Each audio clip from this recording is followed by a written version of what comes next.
आज का जो हमारा टॉपिक है अल्फ़ाबेटिक रीजनिंग का।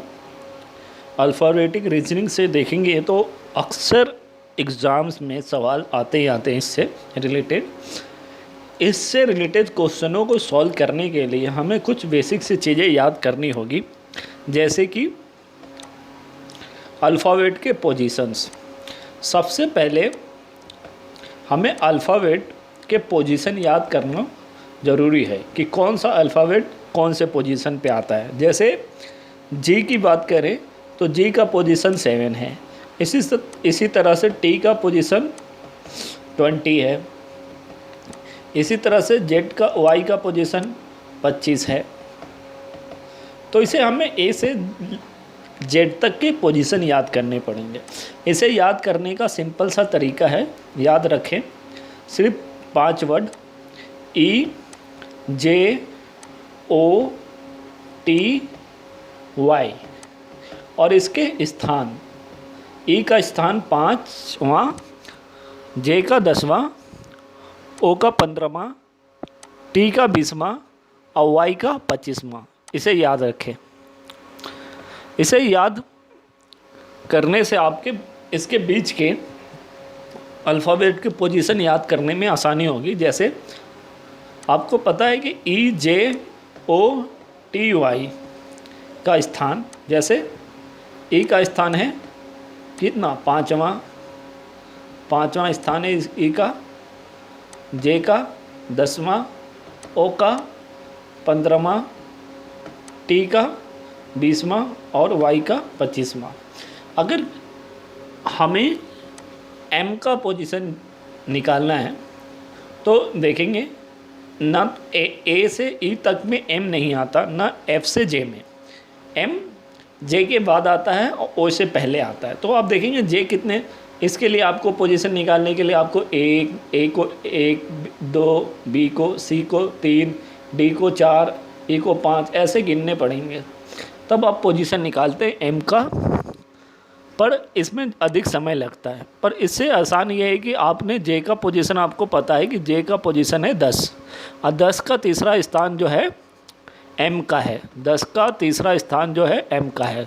तो इस हिसाब से एम का जो पोजीशन हो गया वो हो गया है 13। एम का पोजीशन हो गया 13। तो इसे याद करने से आप इसके बीच के अल्फ़ाबेट के पोजीशन आसानी से निकाल सकते हैं, बता सकते हैं। याद रखें सिर्फ ये 5 वर्ड, जिससे कि आसानी से आप इसको सॉल्व कर सकते हैं और इसके बीच के अल्फ़ाबेट के पोजीशन पता कर सकते हैं। याद रखें ये ई 5वें स्थान पे है, जे 10वें पे, ओ 15वें पे, टी 20वें पे, वाई 25वें पे, 5-5 के गैप पे हैं ये। और इसका जब आपको याद हो जाए ये 5 वर्ड और इसके बीच के, तो आप इसको किसी सेंटेंस पे या पैराग्राफ पे इसे प्रैक्टिस कीजिए। किसी सेंटेंस पे या पैराग्राफ पे प्रैक्टिस कीजिए।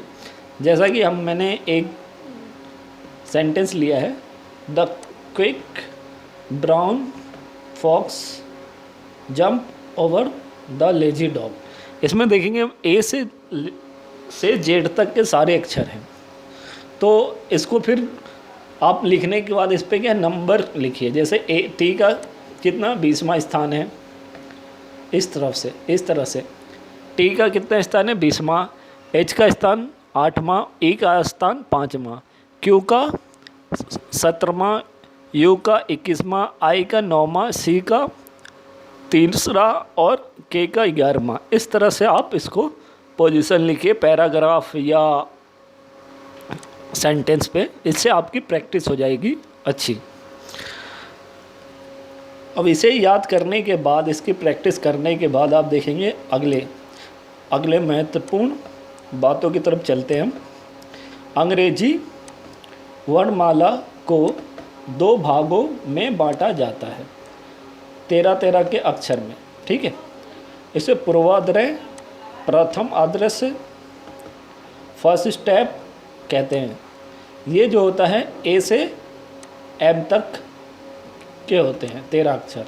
इसे इस तरफ से आप देखेंगे ए की तरफ से स्टार्ट करने के लिए इसे बाएं से कहते हैं और इसी तरह से देखेंगे तो उत्तरार्ध और द्वितीय आदर्श और सेकंड स्टेप, ये एन से जेड तक का है।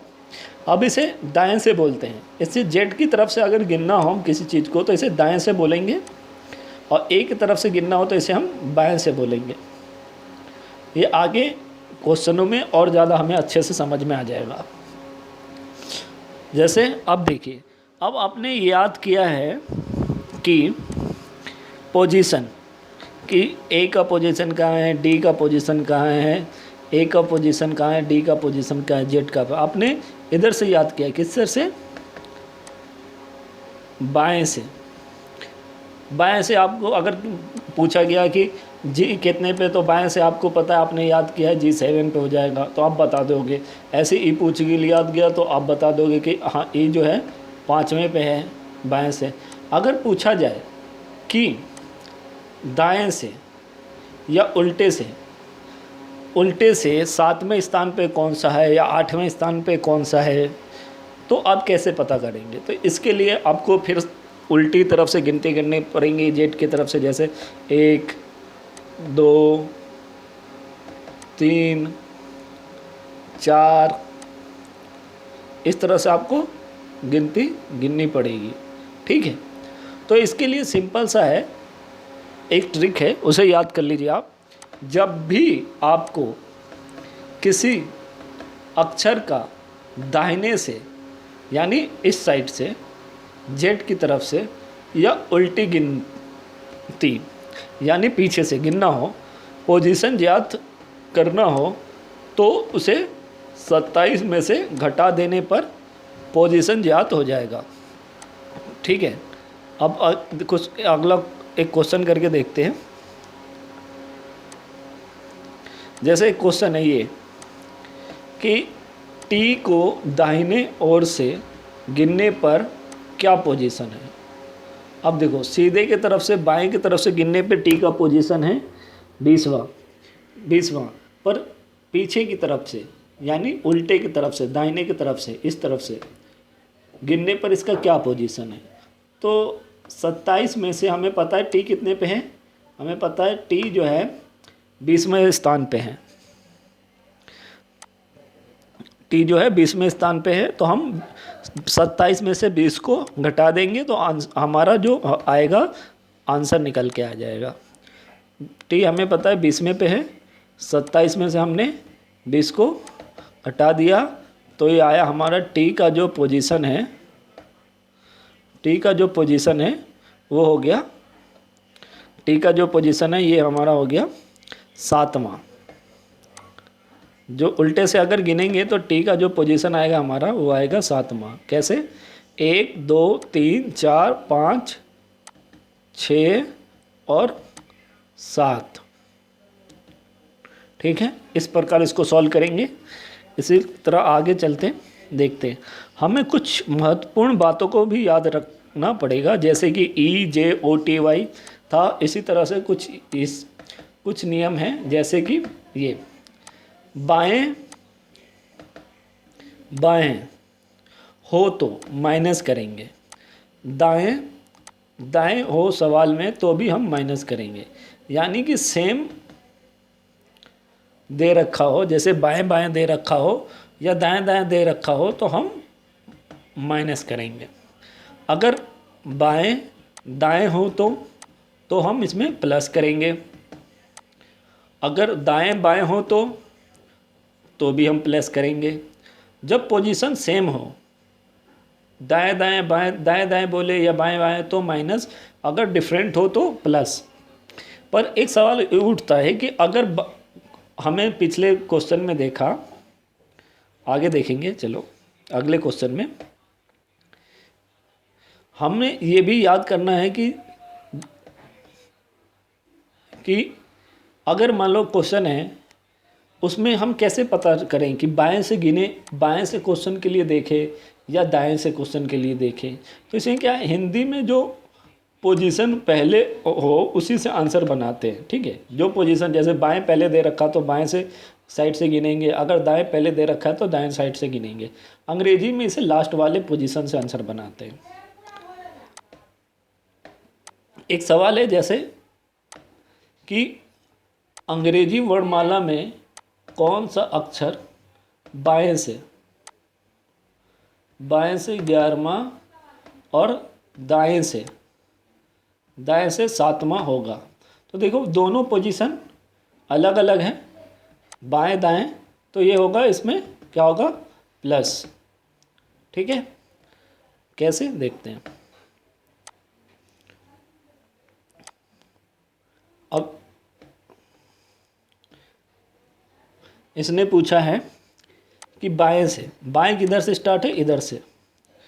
बाएं के 11वें के 1 2 3 4 5 6 7 8 9 10 11, 11 के 11वें के 7वें 1 2 3 4 5 6 7, तो क्या आंसर आया, आर। तो इसे करने के लिए जैसे कि हमने बोला कि ऐड करेंगे इसको,